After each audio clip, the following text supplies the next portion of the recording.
Good day, milers. Now in my last video, we got my old Saito 72 4-stroke up and running nicely. So now, it's time to put it in an airplane.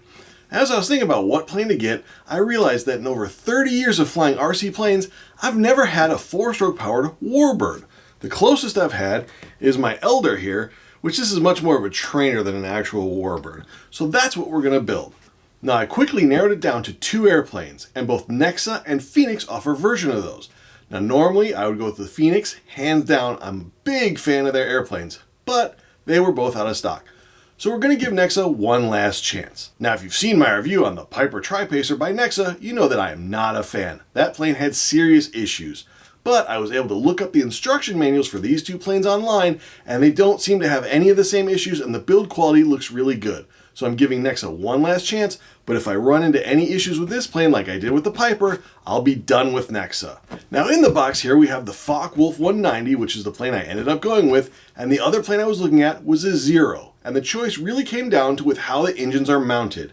In the Zero, the engine is mounted inverted, much like the Elder here, and in the Focke Wulf, the engine is mounted horizontally. Now an inverted mounted engine has a couple of disadvantages. Number 1 is idle. The glow plug is at the very bottom here, and when you're idling, it's getting constantly hit with the fuel-air mixture, cooling it off. And that glow plug has to stay hot to get you a nice, reliable, slow idle.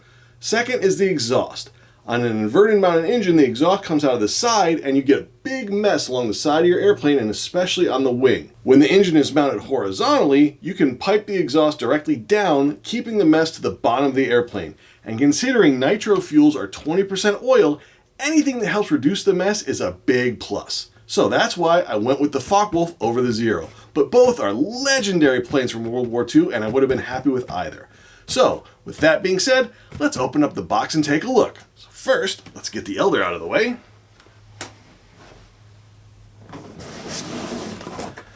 Now, let's take a look. As you can see, everything looks to be packaged really nicely and well done to prevent any damage in shipping, which is always a good thing to see. Got the instruction manual right here.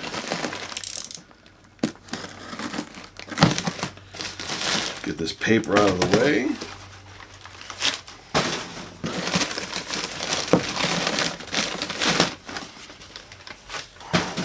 Now in here should be, yes, alright, here's the set of retracts that I ordered along with the plane. These don't come with the airplane, but I mean if you're doing a warbird, you gotta add the retracts. So those are nice.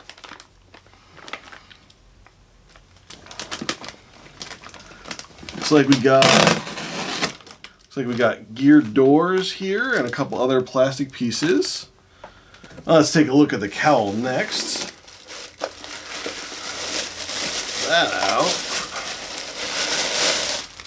Very nice fiberglass cowl. Wow, look at the paint scheme on that. That is really good looking. Very much like that. In here we have all the accessories, fuel tank, engine mount, wheels, push rods, all that sort of stuff. Nice bag of accessories. All right. Everything is taped down individually, which is always nice.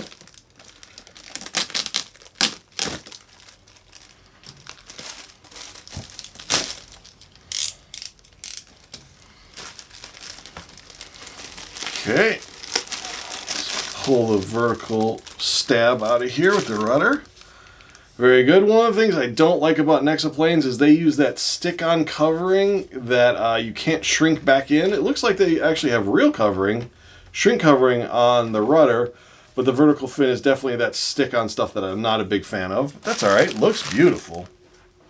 Gives it a nice matte finish too.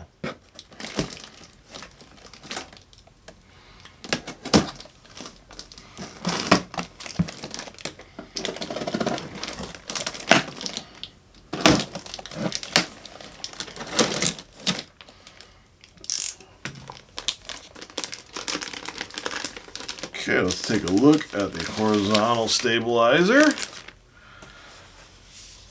Again, yeah, that same matte finish. This doesn't appear to be shrink covering on the elevator, so it's all that matte finish anywhere. But there are no bubbles or anything, so that's good. Really nice. I really like the scheme on this. That looks really nice.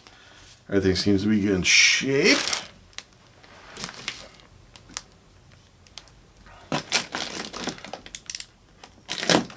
Now let's get at the fuselage.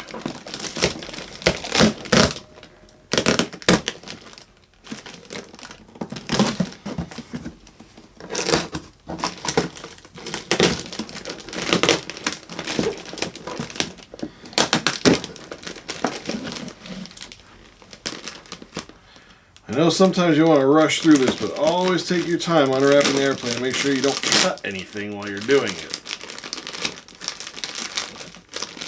Looks like they shrunk it around after it was already in there. Yeah, they shrunk this around.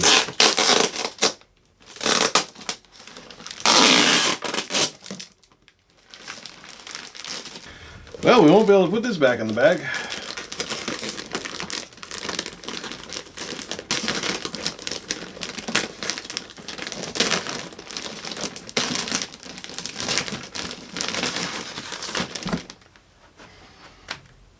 Okay, let's take a look.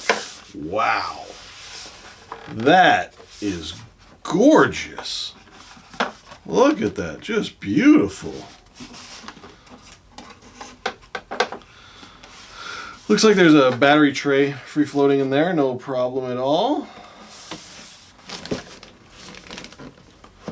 Not sure how. Let's go. Just held on with magnets. All right, we may have to do something with that since we're going to be running nitro. The vibrations might be an issue with that. We'll have to see about that. Looks like that is the only hatch. Okay, it's going to be a tight fit, but everything looks really nice, really good quality. Definitely like that.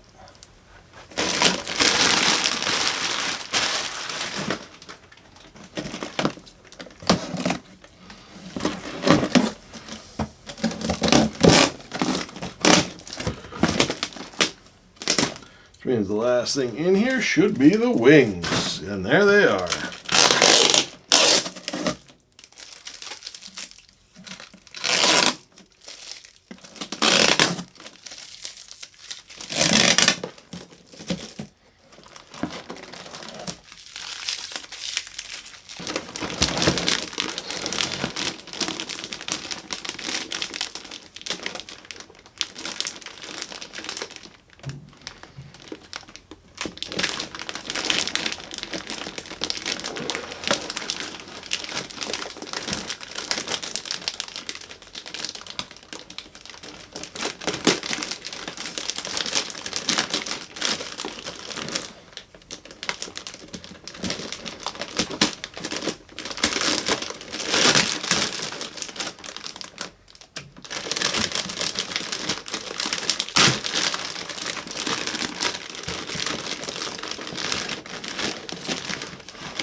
Yeah, get these wings out of here.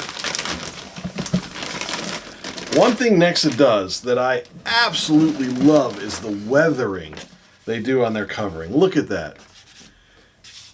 See that? I mean, this looks like something that's in the middle of World War II, you know, not fresh out of the factory like it's been in battle. I absolutely love that. They got a little protection for the bottom of the wings. We'll set this one aside and take a look at the other wing. Look at the bottom. I mean, that's just gorgeous. You can see it's ready for retracts to go in. All we have to do is glue this down. I'm sure there's a cover plate if you're doing fixed wings, or fixed retracts, so that's really nice. See, aileron is good. Looks like we have to glue those in, no problem. We got split flaps. Ooh, look at the detail on that. Really nice detail on the inside of those split flaps. That's really cool. Those are glued in, so that's ready to go. You got servo holes ready for a full-size servo there, mini servo for your flaps, which is great. Yeah, that's everything. Well, everything looks great, and I am super excited to get started on this build, which we will do in the next video. See you next time.